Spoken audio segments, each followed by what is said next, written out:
नमस्कार दोस्तों।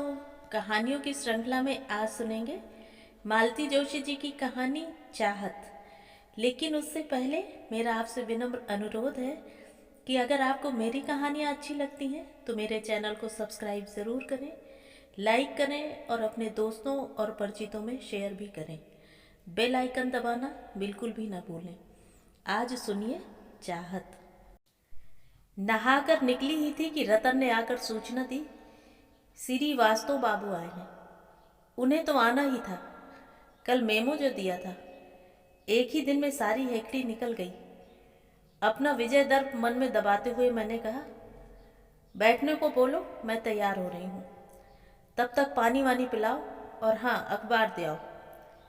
सो तो बड़े साहब बैठे हैं उनके पास। अच्छा, कब से आए हैं?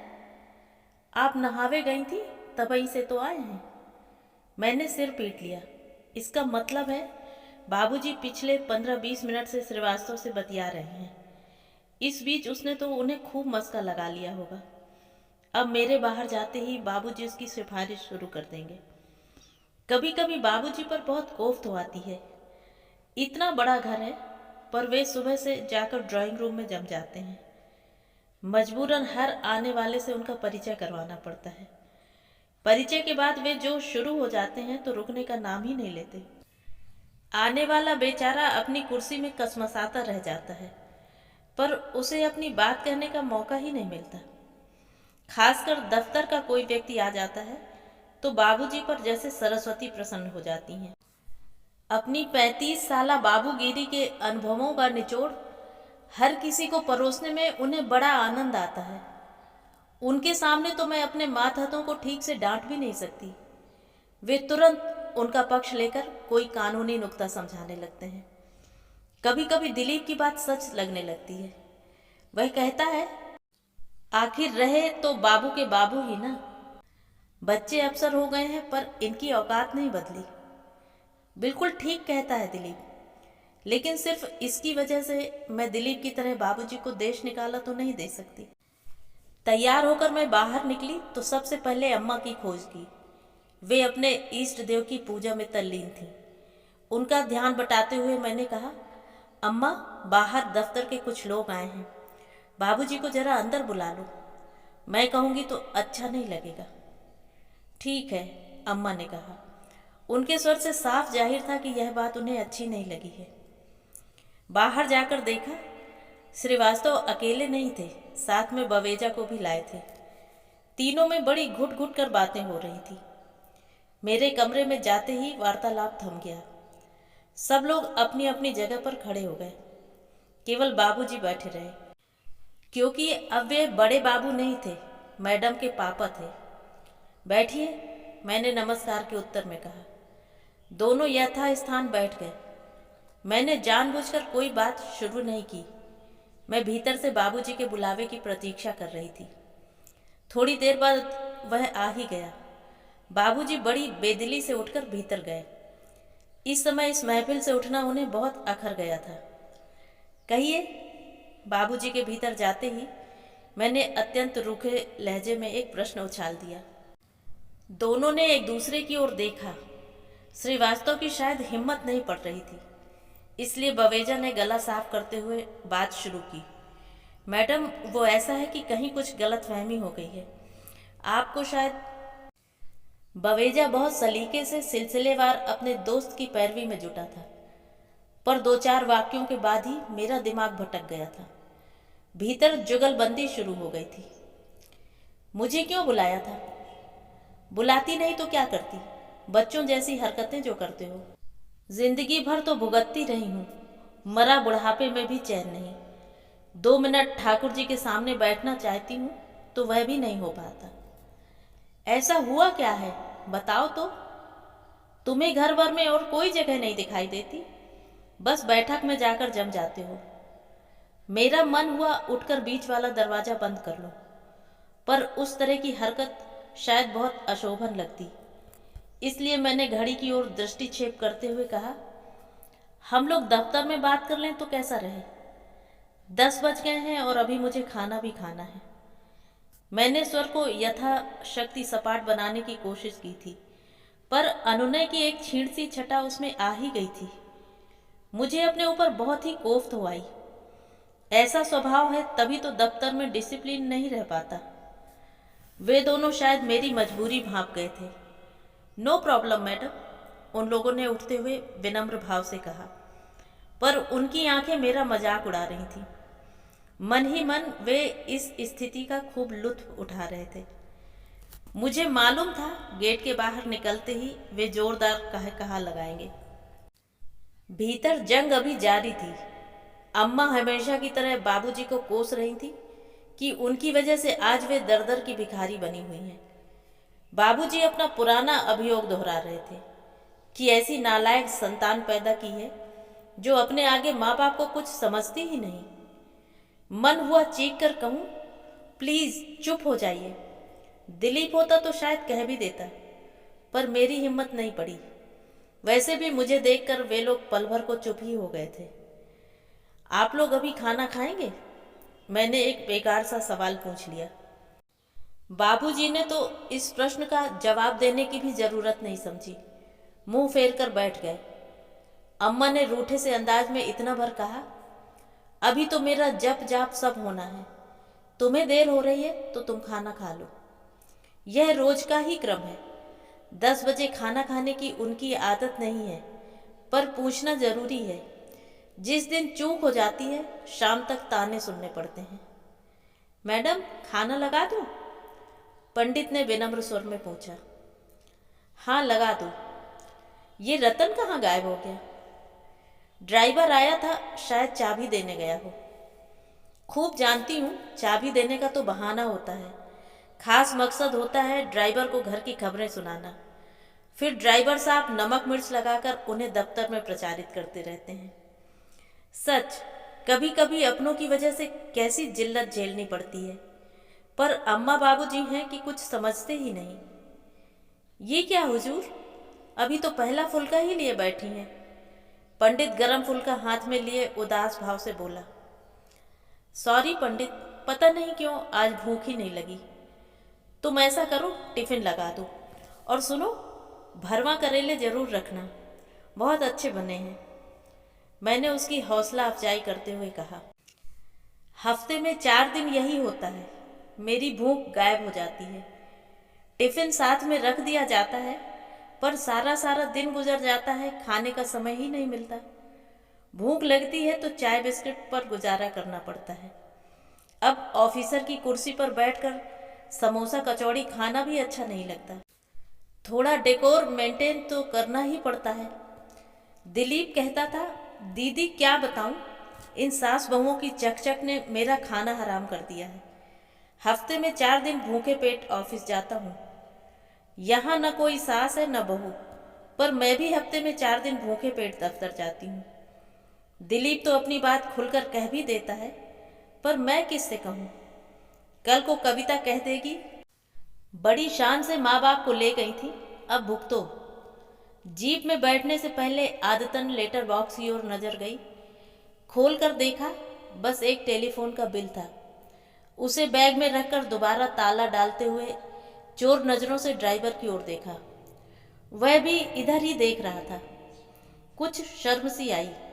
गाड़ी में बैठते हुए अपने आप से ही जैसे कहा, गली के लड़के इतने शैतान हो गए हैं, गेंद निकालने के बहाने आएंगे और लेटर बॉक्स से ही छेड़छाड़ करने लगेंगे। असली छेड़छाड़ तो बाबूजी करते थे। अक्सर ही मुझे अपने पत्र खुले हुए मिलते, इतना ताव आता था। पत्र पढ़ भी लेते थे और फिर सवाल दागना शुरू कर देते थे। ये महिमा कौन है? चंडीगढ़ से पत्र लिख रही है तो क्या वहीं की है? तुम्हारा परिचय कैसे हुआ? ये सीजे कौन है? अपना पूरा नाम क्यों नहीं लिखता? वह तुम्हें नाम से क्यों बुलाता है? ये शिरीन पारसी है या मुसलमान? इससे दोस्ती कैसे हो गई? 1-2 बार नाराजी जाहिर की तो थोड़े दिन सिलसिला बंद रहा। फिर एक दिन मेरा बर्थडे कार्ड फटा हुआ मिला। इतना बड़ा लिफाफा देखकर बाबूजी अपने को रोक नहीं पाए होंगे। जल्दी में इस बेतरतीबी से कार्ड फाड़ा था कि भेजने वाले का नाम ही गायब हो गया था। मेरा तमतमाया हुआ चेहरा देखकर बाबूजी खिसियाए से स्वर में बोले, मुझे लगा कि दिलीप की चिट्ठी है। उसी के जैसी लिखावट लगी तो मैंने खोल दिया।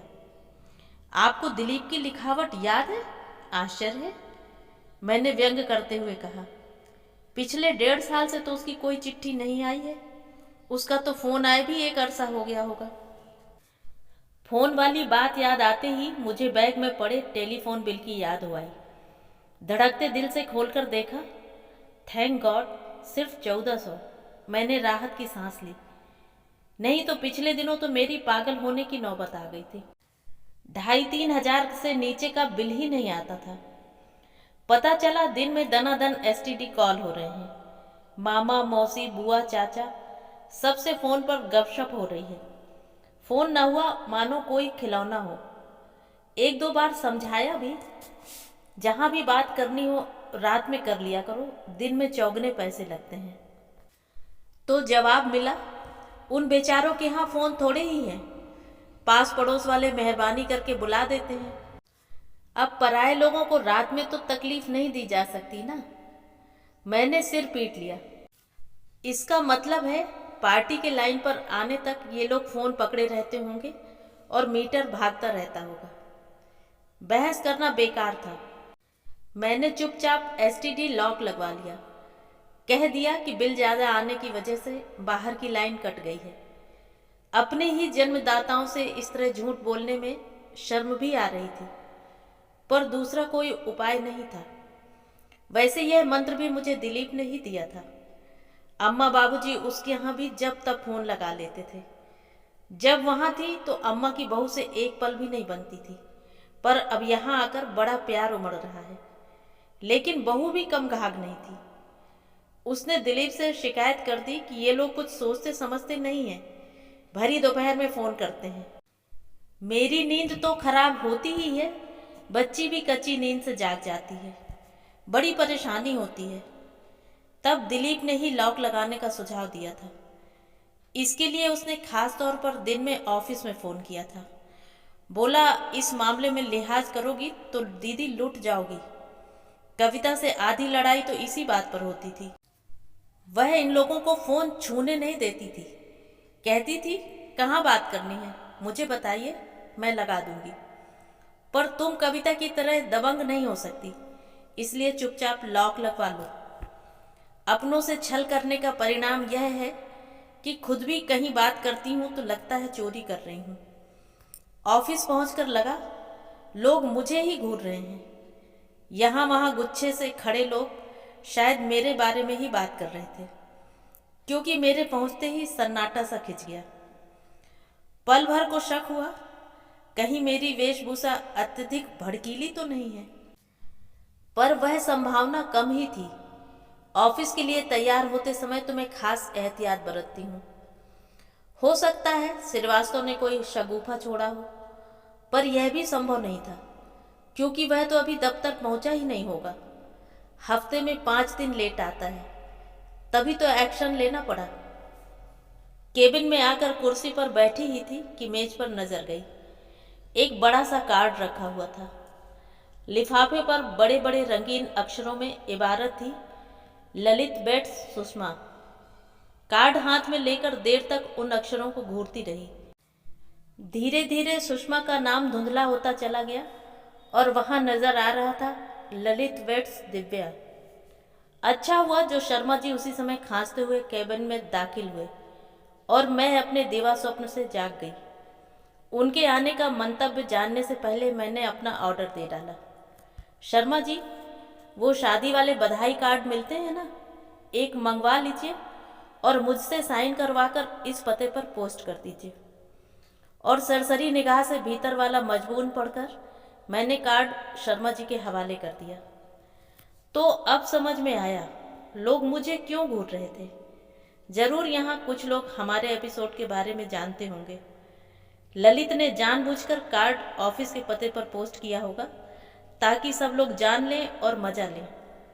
मैंने कार्ड सरसरी निगाह से ही पढ़ा था, पर दूल्हे के नाम के नीचे लिखा था OST फाइनेंस। मेरी निगाहों से छूटा नहीं था। ललित का बस चलता तो वह अपना पे स्केल भी शादी के कार्ड में छपवा देता। बेचारे का यही कॉम्प्लेक्स तो हम दोनों के बीच दीवार बन गया था। यूं मैं उससे 2 साल बड़ी थी, मेरी क्वालिफिकेशन भी उससे ज़्यादा थी, नौकरी में भी मैं उससे सीनियर थी, पर हम दोनों के बीच ये बातें कभी नहीं उठी। पर पता नहीं क्यों मेरा क्लास 1 बनना ही उसके गले नहीं उतर सका। उसने जैसे जिद ही पकड़ ली कि अगर मुझे सच्चे मन से प्यार करती हो तो प्रमोशन मत लो। पर प्रेम का ऐसा घटिया और सतही सबूत देने के लिए मैं राजी नहीं हुई। यह प्रमोशन मुझे अनायास ही नहीं मिल गया था, वह मेरी 12 वर्षों की तपस्या का प्रतिफल था। वह अरसे से अपेक्षित और प्रतीक्षित भी था। इसीलिए ललित की यह शर्त मैं मान नहीं सकी। अगर हम लोगों की शादी हो गई होती तो शायद मैं अपनी बात पर इस तरह अड़ी नहीं रहती। तब परिस्थितियां दूसरी होती, समस्याएं अलग होती। पिछले 6-7 वर्षों से हमारी शादी टलती आ रही थी, क्योंकि ललित को अपनी बहनों की शादी करनी थी। और अब जबकि सारी समस्याएं हल हो गई थी, ललित ने यह शर्त रख दी थी। यह शर्त मुझे किसी हालत में मंजूर नहीं थी। मैं अपनी वैवाहिक जिंदगी की शुरुआत किसी फ्रस्ट्रेशन के साथ नहीं करना चाहती थी। मैंने ललित से कहा, अगर तुम कहो तो मैं नौकरी छोड़ सकती हूँ, पर नौकरी करते हुए प्रमोशन नहीं ठुकरा सकती। इसके उत्तर में उसने जो कहा उसे सुनकर मैं सन्न रह गई। उसने कहा, तुम्हारी माँ ठीक ही कहती थी। क्या कहती थी? यही कि तुम नंबर 1 की जिद्दी, नकचढ़ी और सेल्फ सेंटर्ड लड़की हो। यह बात मेरी माँ ने कही है? हाँ, उन्होंने सेल्फ सेंटर्ड शब्द ना कहा हो, पर इसी से मिलता जुलता कोई जुमला कहा था। वे हमेशा कहती हैं कि दिव्या के सामने तुम बहुत सीधे पड़ जाते हो। मैं स्तब्ध होकर सुनती रह गई। मेरी अपनी माँ मेरे विषय में ऐसा विष वमन कर सकती हैं, यह सपने में भी नहीं सोचा था। एक क्षण को तो विश्वास ही नहीं हुआ। यह सच है कि मेरी शादी की कल्पना से दोनों आतंकित थे। उन्हें लग रहा था कि अब पुनः बेटे के आश्रय में लौट जाना होगा, या फिर ललित के घर में आश्रितों का सा जीवन बिताना होगा। तब मैंने ही ललित से कहा था कि वह अम्मा बाबूजी को थोड़ा आश्वस्त कर दे। ललित ने मेरी बात रख ली थी। वह मेरी गैर हाजिरी में भी अम्मा बाबूजी के पास बैठने लगा था। मैं यह देखकर खुश हो रही थी कि अम्मा की उससे अच्छी पटरी बैठ रही है। तब मुझे यह कहाँ मालूम था कि अपने भविष्य का पुख्ता प्रबंध करने के लिए अम्मा कैसा प्रपंच रच रही हैं। सच है, स्वार्थ आदमी से क्या नहीं करा लेता। शायद यह ललित का स्वार्थ ही था जो इतने दिनों तक उसे मुझसे बांधे रहा। उसकी तीनों बहनों की शादी में मैंने घर की भावी वधू की भूमिका तन मन धन से निभाई थी। उस समय उसकी माँ भी मुझे सिर आंखों पर बिठाती थी, पर जब हमारे संबंधों में दरार पड़ने लगी तो उसे भरने का ललित की माँ ने जरा भी प्रयास नहीं किया। उस समय तक उनका भी स्वार्थ पूरा हो चुका था।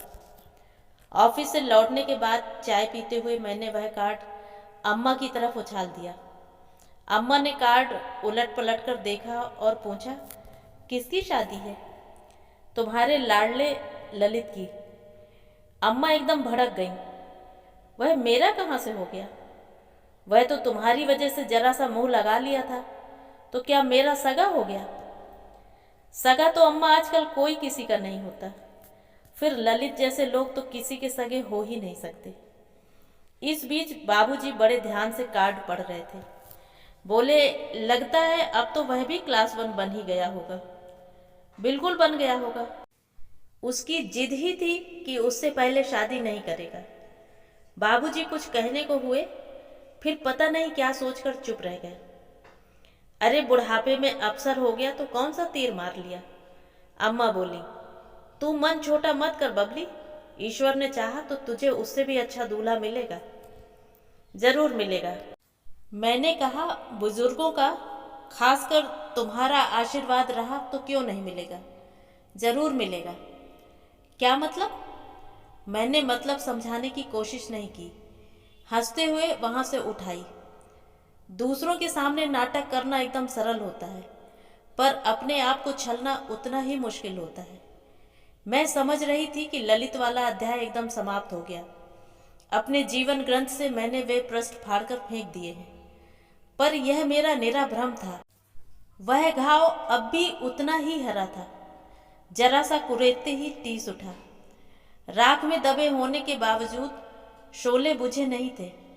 जरा सी हवा लगते ही धधक उठे। रोज रात की तरह रात 10 बजे मैं बिस्तर पर आ गई थी, पर आंखों में नींद का नाम नहीं था। कभी कभी जीवन में ऐसे क्षण आ जाते हैं जब सब कुछ निस्सार लगने लगता है। उस रात मन की ऐसी अवस्था थी, हताशा ने जैसे मन प्राणों को ग्रस लिया था। रात के कोई 11 बजे होंगे कि सन्नाटे को चीरते हुए टेलीफोन की घंटी बज उठी।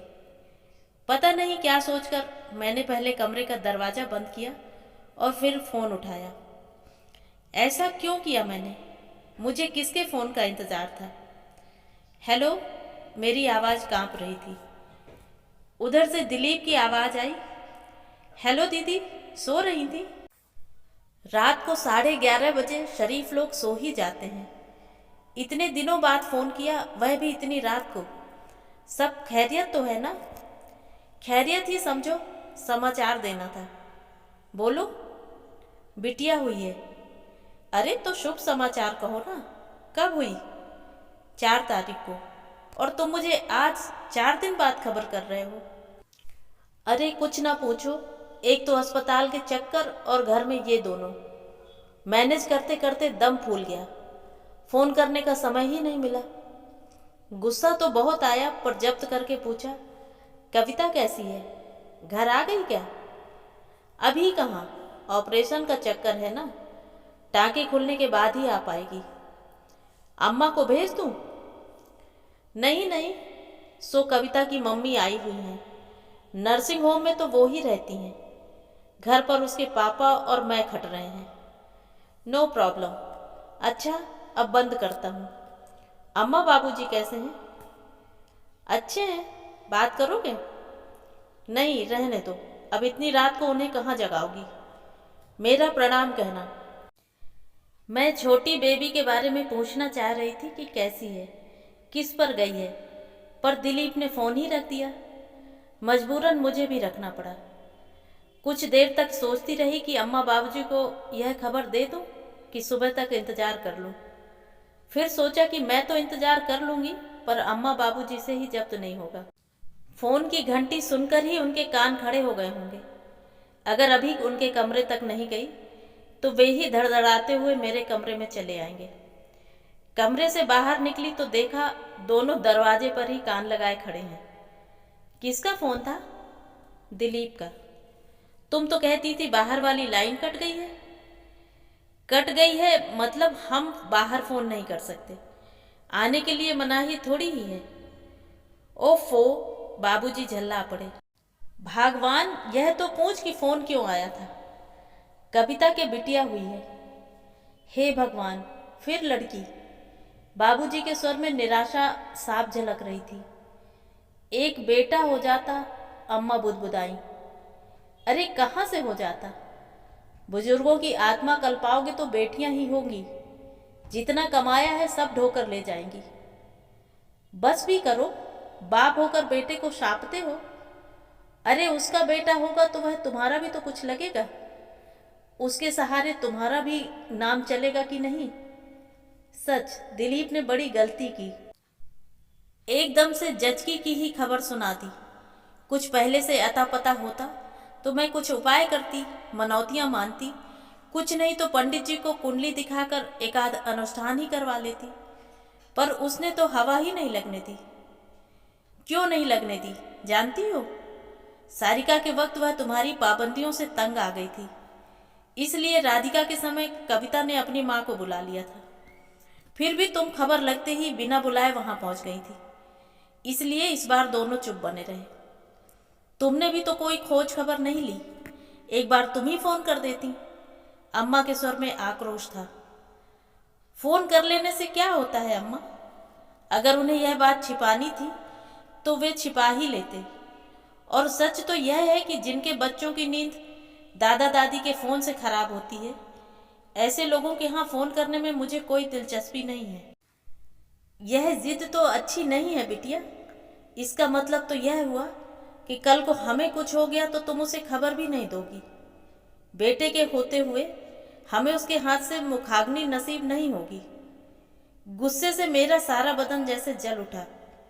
फिर भी अपने को किसी तरह जब्त करते हुए मैंने कहा, तब की तब देखी जाएगी बाबूजी, पर आज के दिन तो शुभ शुभ बोलिए। आज तो आपके घर में शुभ समाचार आया है। आज तो आपकी वंश वृद्धि हुई है। आज मरने जीने की बात क्यों करते हैं? अरे, काहे की वंश वृद्धि और काहे का शुभ समाचार? अम्मा ने मुंह बिचका दिया। लड़कियों से कहीं वंश चला है? पिछले जन्म की लेनदार हैं सब, कर्ज वसूलने आई हैं। 2 तो घर में पहले से थी, ये एक और आ गई। इससे अच्छा था एक बेटा हो जाता। इतना बिसूरने की जरूरत नहीं है अम्मा। वे जमाने लद गए जब लड़कियां केवल भार होती थी। अब तो वे खुद भार उठाती हैं। ऐसा नहीं है कि सिर्फ लेने की हकदार हैं, दोनों हाथों से भर भर कर देती भी हैं। फिर भी एक बेटा तो होना ही चाहिए। बुढ़ापे का आसरा होता है बेटा। अच्छा, तुम्हारा भी तो एक बेटा है अम्मा। कितना सहारा दे रहा है वो तुम्हें? मुझे लगा था कि अम्मा निरुत्तर हो जाएंगी, पर वे अपना ही राग अलापती रहीं। फिर भी बेटा तो बेटा होता है, उसका घर तो अपना घर होता है। बेटी के यहाँ इंसान मजबूरी में रहता है, पर बेटे के घर में अपनी ठसक से रहता है। वाह, तुम कितनी ठसक से रहती थी, मैं क्या जानती नहीं। दिन भर अपने कमरे में बंद रहना पड़ता था। सिर्फ खाने के वक्त बाहर आने की इजाज़त थी। बाहर वालों से बात करने की सख्त मनाही थी। फ़ोन तुम छू नहीं सकती थी। तुम्हारी चिट्ठियां सेंसर होती थीं। बच्चों को तुम्हारे छाया तक से दूर रखा जाता था। अपनी मर्जी का खाना बनवाना तो बहुत दूर की बात है, तुम्हारा रसोई में झांकना तक गुनाह था। इसे तुम ठसक के साथ रहना कहती हो?